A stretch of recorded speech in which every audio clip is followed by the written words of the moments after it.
Меня зовут Анастасия. Господин примар, существует ли у примарии программа по привлечению молодежи к экологическим проблемам? Например, как очистки рек, сортировка мусора и посадки деревьев? Может, есть волонтерские организации, которые помогают Несколько примарии? программ мы внедрили с 5-й школы Третьяков, потом на Солевнецкую. Дети участники были, они выиграли даже на этом фоне проекты. Мы совместно делаем. Ну и кроме этого у нас организовываем мероприятия. Недавно, если вы видели, с GIZ, в русле реки Алпук очистили полностью, вся молодежь работала, высадка деревьев была. И было приглашение, проект, нас приглашали. Самый удачный был проект, это Заречье, где находится у нас площадка, там высажено около 2 гектаров деревьев. Это волонтерами, да? Волонтерами, да, было высажено около 2 гектаров деревьев, уже деревья имеют, наверное, по 8 метров высотой. Это впервые, когда в русле реки Алпук на Солончаках выросли деревья.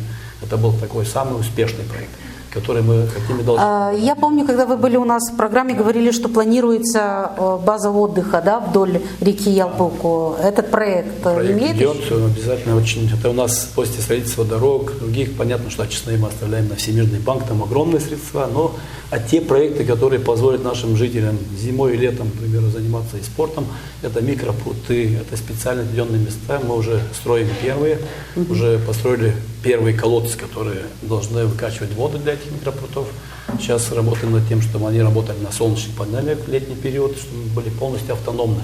И на геомембранах, то есть строятся микропруты для того, чтобы наши молодежь, жители могли отдыхать и использовать, то есть их для купания. То есть не просто так.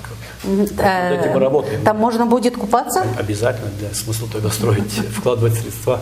Там будет работать автоматическая система, и тем более летом нуждаемся мы в большей части энергии, а летом столько солнца, что энергии с избытком есть. Да. Это работа фильтров, работа насосов, которые идут практически, они будут только автономны. То есть их обслуживание будет занимать небольшие средства. А деревья, которые были посажены, вы чуть-чуть затонули эту Они тему? выросли. И что там?